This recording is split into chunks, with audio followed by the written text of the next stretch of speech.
Glory, Princeton. Perfect. Can you see that? Yeah. Right out of the gate. What's that? I just got one right out of the gate. Okay, just a reminder before we open it up here, we do have some. This press conference is being recorded on Zoom. We have we also have a boom mic in the front, so no mics here in the room. But if you do have a question in the chat, please let us know. We're going to start off on the left side. First of all, we have Pat Glory. Congratulations on advancing. Thank you. We'll go right here to Zeb on the left side. Pat, you are the first NCAA finalist in the Coach Ayers era at Princeton. What does that mean to you to do this for that guy? And that guy, he bleeds orange, man. He's a great guy. What's it mean to you to be his first NCAA finalist? Yeah, I mean, I think if I put my money on it, we're gonna have a second one coming up pretty soon. But I mean, it's amazing. It's kind of a culmination of all that work and all that, adversity, the sweat, tears, everything that Coach Ayers and the rest of the coaching staff has put into this program. I mean, we have a national champs wall, and right next to it's our All-American wall. So every day when we walk into practice, we see what the legacy's been and what the history of our program's been. And we're blessed to have the opportunity to kind of add to that and create new thresholds and new stepping stones for this program. And I'm just glad to be a part of it. We'll go to Kyle and then Mike. Oh, and then we'll circle back. You were standing right here. Did you hear Nick's comments? If so, what'd you think? I didn't hear any of the comments. To be honest with you, I'm just worried about keeping my sweat going at this point. But I don't know, man. I'm just ready to go get that thing tomorrow. It's going to be a fight, and regardless of what he's saying, regardless of what I'm saying right now, that 7 minutes or however long it takes in that match is going to dictate who the champ is.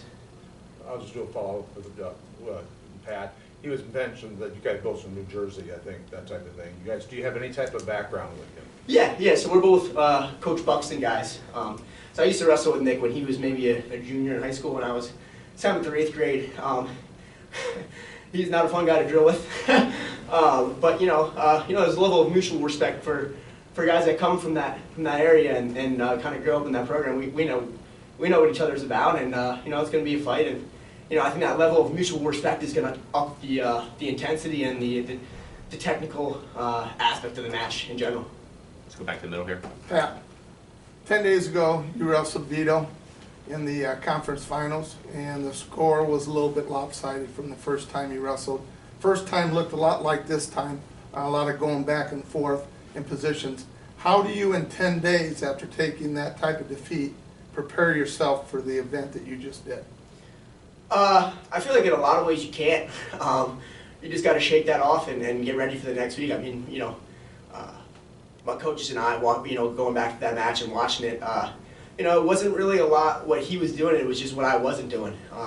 And so in the back of my mind, it's like, okay, well, I have the opportunity to come here and kind of wash that slate clean and just get back to me, right? Doing me. It had nothing to do with him. It had nothing to do with anything else in that tournament besides, where am I? What am I? What was the difference between how I was wrestling prior to that and what happened in that match? And I was just a little out of gas. I was a little kind of rusty, or whatever the situation may be. I knew that wasn't going to be the case today. Let's go in the back right with Zeb, and we'll come back to the front. Just to piggyback off of that, from getting your doors blown off by 13 to a huge win, right? Projecting you or propelling you into the NCAA finals. What's it say about the coaching staff? It says everything. It says everything about our technical ability, our what we think about going into matches, our mental status, and just everything. It's a culmination of losing weight, of what we're thinking about going into the matches, what our strategy is, what we're thinking about prior to the match going in. That's going to set us up for success. So props to Coach Ayers, Coach Gray, Coach Dubuque, and Coach Jackson. I wouldn't be sitting in this seat without those guys, man. It's a blessing to be a part of their program and just kind of help them and help myself, reach new goals. Mike? Pat, what happened in that flurry when you got that 4-point near fall? Some people thought he almost got the points there. What happened there? Yeah, I knew I was still on top. I had my kind of a high cross position on the left side. He had my ankle hook, but that's not two. It's not a reversal, so I knew I was still on top. I just wanted to expose him, so I kind of rolled through just to try to get some kind of exposure, and the rest started counting swipes. I think he thought it was for himself, so he kind of stayed there, and I looked up at the score, and I was up by 4. There was a locked hands call. I'm pretty sure I was locked in the crotch, but the coaches argued it, and turned out to be that I was locking hands, but 6 and 1/2 dozen the other. Gave up a reversal, gave up a locked hands call back to back, and then wasn't able to get out in the end of the second period, and then just kind of went into that third period trying to keep scoring. So the video challenge was about the lock hands? That's what. That was what the challenge was. Yeah, correct. Okay. Correct. Yeah, and I think there was maybe an argument about like them going back because the locked hands happened before the reversal. That I would still be on top, and it would only be whatever 7-3 as opposed to 7-5. The match goes against you sometimes, and it goes for you sometimes. You just got to wrestle through it. Was that because that was about, it was back and forth, or was that the most critical point in that match when you get that 4-pointer? Because it almost looked like he was ready to reverse you too. Yeah, I would say so. I kind of felt, him break a little bit. I kind of felt, moan and groan, and he was just a little, surprised, I think, by the call. And, regardless of what happened, you got to keep wrestling and just kind of, try to keep scoring points. That's it. In the middle. One thing I noticed, you got the underhook a couple times on him.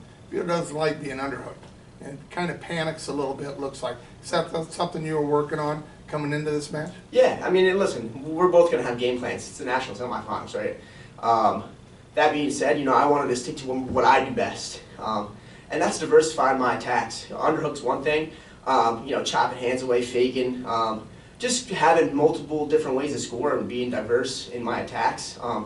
Is going to kind of throw them off a little bit. I have a drag, I have a single leg, I have a high crotch, I have front headlock stuff, I have underhook, right? There's a million different ways I can score, and I know that. And showing those things is only going to fluster them even more, so that's what I try to do, just keep diversifying, keep showing them different stuff. And when I have to slow them down, right? I mean, just finding ways for me to be in the driver's seat. Becker? So back to New Jersey a little bit, you and Siriano both being from that area, coming into this championship. What does it say about New Jersey wrestling, and how would you also define New Jersey wrestling? Yeah, I mean, if you make it out of New Jersey wrestling, youth wrestling, and make it to this level, I mean, you've got the gauntlet, and I think, all New Jersey guys kind of know the other ones, just from either growing up in the sport, going to the same clubs, going to the same national tournaments, whatever the situation may be, so there's always a mutual respect for New Jersey wrestlers. That doesn't change. I mean, you look at the history, I'm sure New Jersey's pushing PA and pushing some of these other states for, the highest amount of national finalists in the history of our sport. So, I was blessed to grow up in that area and have the, the ability to learn from some of the best wrestlers in the history of our sport. To be here and to be on the stage, it's really, it shows how much people have put into me. This status, right? I mean, it's not over yet, and I have one more to get done. But it speaks so much more to everybody around me, and the support that I have than to what I could do myself, because I couldn't do this by myself. Anything else for Pat? One more. Do you like the song Glory Days? I do. I'm a big Bruce Springsteen fan. My dad would like that question if you asked him too, because my grandfather owned a sailboat, and it was called the Glory Days.